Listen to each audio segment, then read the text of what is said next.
अस्सलाम वालेकुम dear students. आज हम लोगों ने न्यू 9 बायोलॉजी के चैप्टर नंबर 9 प्लांट फिजियोलॉजी का लेक्चर नंबर 4 डिस्कस करना है, जो कि transport of water in plants के हवाले से है।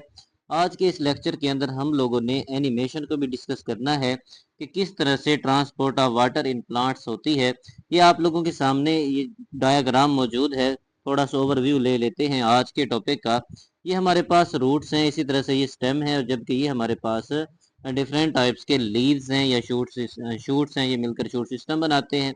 अब प्लांट्स के अंदर यहाँ पे हमारे पास जो रूट्स हैं, रूट्स आप लोग जानते हैं कि ज़ेरे ज़मीन होती हैं, अंडरग्राउंड होती हैं, और ज़मीन के अंदर ही क्या होता है, वाटर मौजूद होता है। तो वाटर मूव कर जाता है जी जाइलम ऑफ द रूट, फिर वहां से xylem of the stem move करता है with the help of transpiration pull, और वहां से xylem of the leaves move कर जाता है, और जो वाटर वहां पे एक्सेस हो जाए, एक्स्ट्रा हो जाए, तो फिर वो with the help of transpiration वहां से रिमूव हो जाता है। ये प्रोसेस है transport of water in plants. तो आज के लेक्चर के हवाले से कुछ मोस्ट इंपॉर्टेंट हमारे पास क्वेश्चंस हैं। सबसे पहले हम उनकी डिस्कशन करते हैं कि कौन कौन से क्वेश्चंस होंगे जिनकी हमने आज डिस्कशन करनी है। जिसमें फर्स्ट क्वेश्चन है हमारे पास, डिफाइन ट्रांसपायरेशन पुल, कि ट्रांसपायरेशन पुल किसे कहते हैं। How discontinuous water column is created, कि वाटर कॉलम किस तरह से क्रिएट होता है, वो भी discontinuous water column. How can you explain the water tension in transport of water in plants, के प्लांट्स के अंदर ट्रांसपोर्ट ऑफ वाटर के हवाले से जो वाटर टेंशन है उसको आप कैसे एक्सप्लेन कर सकते हैं। इसी तरह से ये लॉन्ग क्वेश्चन पूछा जा सकता है, मोस्ट इंपोर्टेंट लॉन्ग क्वेश्चन है। Describe the mechanism of transport of water and salt in the plants. आप लोगों को पता होना चाहिए कि प्लांट्स के अंदर दो तरह की ट्रांसपोर्टेशन होती है, एक वाटर एंड साल्ट की, जबकि दूसरा जो है हमारे पास फूड की ट्रांसपोर्टेशन होती है, जिससे ट्रांसलोकेशन ऑफ फूड कहते हैं। अब ये जो वाटर की ट्रांसपोर्टेशन है ये with the help of xylem होती है, जबकि जो फूड की ट्रांसपोर्टेशन है वो तो with the help of phloem होती है। लेक्चर को स्टार्ट करने से पहले हम लोग एनिमेशन की मदद से ओवरव्यू लेते हैं। ये हमारे पास एनिमेशन है, ये हमारे पास मीन्स दैट वीडियो है। इसमें हम लोग देखेंगे कि वाटर किस तरह से मूव आउट करता है और इसी तरह से फूड किस तरह से मूव आउट करती है। ट्रांसपोर्टेशन इन प्लांट्स, ये हमारे पास सोइल है, सोइल से वाटर एंड जो है हमारे पास साल्ट्स जाएंगे सीधा रूट्स के अंदर। जब रूट्स के अंदर ये पहुंच जाएंगे तो वहां से इन्होंने कैसे मूव करना है, with the help of transpiration pull. और उससे पहले आपको पता होना चाहिए कि with the help of photosynthesis plants क्या करते हैं, फूड बनाते हैं in the presence of sunlight and in the presence of chlorophyll. ये वाली फूड यहाँ पे स्टोर हो जाती है इनके लीव्स के अंदर। अब वहां से क्या होना है, वाटर ने ट्रांसपोर्ट करना है जमीन से स्टेम के अंदर, वहां से लीव्स के अंदर, जबकि जो हमारे पास फ्लोएम है उन्होंने क्या करना है, जो फूड बन चुकी है लीव्स के अंदर वो मूव करेगी टूवर्ड्स द जाइलम या towards the other parts of the plant.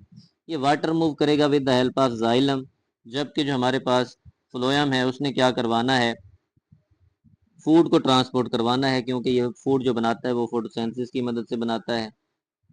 Plants जितने भी हैं वो फूड को फूड दाल पर फोटोसिंथेसिस बनाते हैं। ये हमारे पास फ्लोएम है, इसने फूड को ट्रांसलोकेट करना है या ट्रांसपोर्ट करना है। इस तरह से ट्रांसपोर्टेशन होती है वाटर की इन प्लांट्स, और ट्रांसलोकेशन ऑफ फूड होती है इन द प्लांट्स। इसके बाद अगर हम डिफाइन की बात करें transport of water in the plants, तो उसके बारे में हमारे पास दो मेन टर्म्स हैं, एक है transportation and second one is the transpiration pull. Roots cannot push the absorbed water to the leaves of the plant। जो रूट्स हैं वो अब्जॉर्ब ही कर सकती हैं, लेकिन वो पानी को लीव्स तक पुल आउट नहीं कर सकती। Instead the leaves apply a pulling force to the water present in the leaves. तो इस तरह से एक पुलिंग फोर्स जनरेट होती है जो कि वाटर को एंड साल्ट्स को जमीन से लीव्स तक लेकर जाती है, उसे ट्रांसपायरेशन पुल कहते हैं। अब नाम इम्पोर्टेंट डिफाइन है, ये अलग से MCQ as a short question पूछी जा सकती है। The pulling force in leaf is created by transpiration of water from their surface, therefore it is called transpiration pull। अब देखें हमारे पास एक लीफ है, अब अगर लीफ की बात करें उसके अंदर जो वाटर है वो ट्रांसपो हो जाएगा या ट्रांसपायर हो जाएगा वेपर बन के बुखारात बन के फिजा में चला जाएगा, तो अब होना क्या है, वो वाली जगह खाली रह जाएगी। अब लीव को वो वाली जगह फिल करने के लिए पानी लेना पड़ेगा। वो पानी कहाँ से लेगा? फ्राम द सोइल्स रहेगा या फ्राम द मीजोफिल सेल्स लेगा। और सोइल से with the help of roots with the help of xylem leaves तक पानी किसकी मदद से आएगा? With the help of transpiration pull आएगा, और इसी प्रोसेस को कहते हैं ट्रांसपायरेशन पुल। और इसकी वजह से ट्रांसपायरेशन इनहांस होती है, उसकी स्पीड बढ़ जाती है। इसके बाद नेक्स्ट हमारे पास है continuous water column inside xylem vessel. ये जो हमारे पास जाइलम वेसल्स हैं उनके अंदर वाटर कॉलम किस तरह से तसलसल उसका बरकरार रहता है, उस चीज की हमने डिस्कशन करनी है। वो कहते हैं when mesophyll cells of leaf loss water, जब लीफ के मेसोफिल जो सेल्स हैं वो पानी लॉस करेंगे, more water enter them from xylem vessel, तो जो जाइलम है हमारे पास उनके अंदर तो पानी वाफिर मिकदार में मौजूद है। तो फिर क्या होना है, जाइलम वेसल से पानी ने एंटर कर जाना है उस जगह पे जहाँ उस लीफ के पोर्शन के अंदर जहाँ पर लीफ की शॉर्टेज होगी। Inside the xylem vessel, xylem vessels के अंदर, जाइलम ट्यूब्स के अंदर there is a continuous water column, तो जो वाटर कॉलम है या वाटर का जो तसलसल है वो बरकरार रहता है।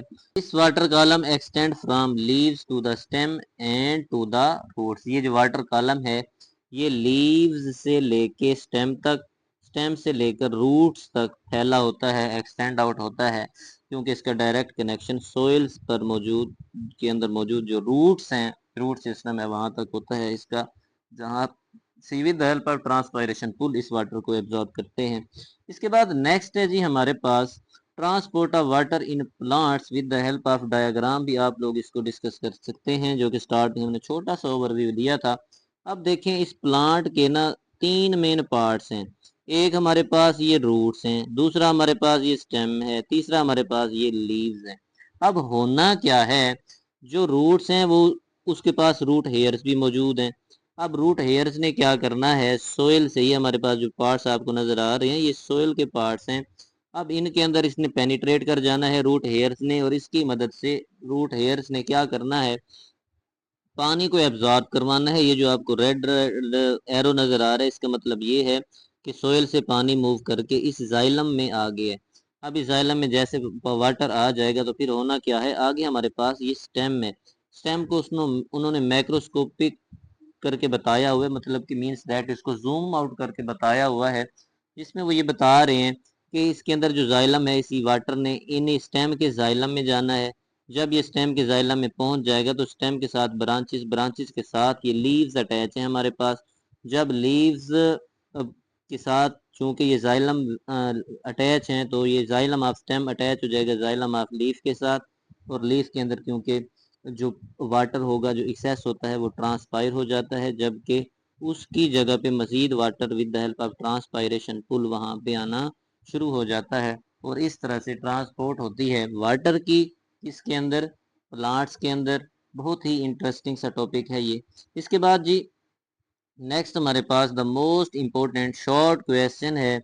अगर हम इस शॉर्ट क्वेश्चन की बात करें तो हमारे पास क्वेश्चन बनेगा creation of water column inside xylem vessel, कि वो कौन कौन से फैक्टर्स हैं, वो कौन कौन से पॉइंट्स हैं जिनकी वजह से जाइलम वेसल के अंदर वाटर कॉलम क्या हो जाता है जी, क्रिएट हो जाता है। उसके हमारे पास तीन मेन रीजंस हैं।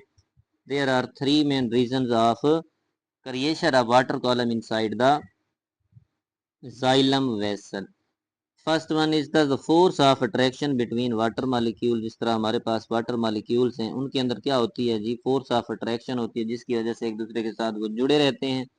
नेक्स्ट है जी the narrow diameter of xylem tube. जो जो हमारे पास जाइलम है ये बिल्कुल इसका डायामीटर कम से कम होता है, ताकि उसके अंदर जो है वाटर वाटर मॉलिक्यूल्स के दरमियान में अट्रैक्शन हो सके।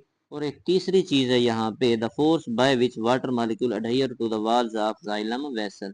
एक तो ये जो हमारे पास वाटर मॉलिक्यूल्स हैं आपस में भी अट्रैक्ट करते हैं, और दूसरा ये जाइलम की वेसल के साथ, जाइलम वाल्स के साथ भी क्या करते हैं, अट्रैक्ट करते हैं, और ये अटैच हो जाते हैं, जिसकी वजह से ये जो ट्रांसपायरेशन पुल है वो क्रिएट हो जाती है, जिसके नतीजे में पानी from roots to the leaves till leaves तक ये क्या कर जाता है, मूव आउट कर जाता है। सबसे पहले पानी रूट्स के अंदर होगा, वहां से जाइलम ऑफ द स्टेम जाएगा, फिर जाइलम ऑफ द लीव्स जाएगा, वहां से ट्रांसपायरेशन हो जाएगी। ये प्रोसेस इस तरह से होता है। इसके बाद नेक्स्ट है जी वाटर टेंशन। ये चीज हम स्टार्ट में डिस्कस कर चुके हैं। इसमें क्या बता रहे हैं वो, हमारे पास एक जी लीव है, लीफ हो गया जी हमारे पास, उसके अंदर जी मिड रिब है, इसी तरह से वेन्स वगैरह भी हैं। अब यहाँ पे ना हमारे पास वाटर मौजूद है, वो क्या कह रहे हैं, वाटर ड्रॉपलेट्स मौजूद हैं। अब ये जो वाटर ड्रॉपलेट्स मौजूद हैं, अब जाहिर बात है लीफ ने यूज करने के बाद इनको ट्रांसफायर करना है, जो एक्सेस वाटर होगा। अब सपोज करें ये वाला मालिक्यूल यहाँ से निकल गया, अब ये वाली नीचे स्पेस हो जाएगी फ्री। अब होना क्या है, ये जो स्पेस फ्री हुई है तो इसका डायरेक्ट कनेक्शन है जाइलम ऑफ द लीफ के साथ, इसका डायरेक्ट कनेक्शन है जाइलम ऑफ द स्टेम के साथ। जाइलम ऑफ स्टेम के अंदर तो वाटर बहुत ही मौजूद है। तो जब ये एक मालिक्यूल यहाँ से सपोज करें रिमूव होगा तो वाटर के अंदर टेंशन हो जाएगी कि भाई फलां जगह के ऊपर एक मालिक्यूल कम है, तो वहां पे जो बाकी वाटर ड्रॉपलेट्स होंगे वो वहां पे मूव करना शुरू कर देंगे और जाकर उस जगह को फिल आउट कर देंगे। ये चीज कहलाती है वाटर टेंशन। इसका क्या रोल है, इस चीज की हम discussion with the help of words करते हैं। When one water molecule moves up through xylem of the leaf, वो कहते हैं जब एक वाटर का molecule xylem of the leaf की मदद से क्या हो जाता है, मूव कर जाता है, it produce tension in the entire water column in the leaf stem and the roots. तो इंटायर कॉलम चल रहा होता है वाटर का स्टेम के अंदर, लीव्स के अंदर एंड रूट्स के अंदर, उसके अंदर एक टेंशन क्रिएट हो जाती है एज अ रिजल्ट, जिसके नतीजे में the entire water column is pulled upward. तो जो मुकम्मल वाटर होता है, कंप्लीट वाटर होता है, उसने पुलिंग स्टार्ट कर देनी होती है, जिसे ट्रांसपायरेशन पुल कहते हैं। और इस तरह से ट्रांसपोर्टेशन ऑफ वाटर होती है इन द प्लांट्स। तो ये था हमारा आज का लेक्चर, जिसके अंदर हम लोगों ने ट्रांसपायरेशन पुल के बारे में पढ़ा, और इसी तरह से कंटिन्यूस, ये लफ्ज है कंटिन्यूस, वाटर कॉलम किस तरह से क्रिएट होता है। इसी तरह से हमने देखा कि वाटर टेंशन का क्या किरदार है transport of water in the plants के अंदर। आई होप आपने अच्छे से अंडरस्टैंड कर लिया होगा आज का ये लेक्चर। मजीद भी किसी स्टूडेंट की कोई क्यूरी हो, कोई क्वेश्चन ना समझ आया हो, तो आप लोग कमेंट सेक्शन में अपनी क्यूरी कर सकते हैं और इंशाल्लाह आपको बर वक्त इसका आंसर दिया जाएगा। सो स्टे कनेक्टेड एंड अल्लाह हाफिज़।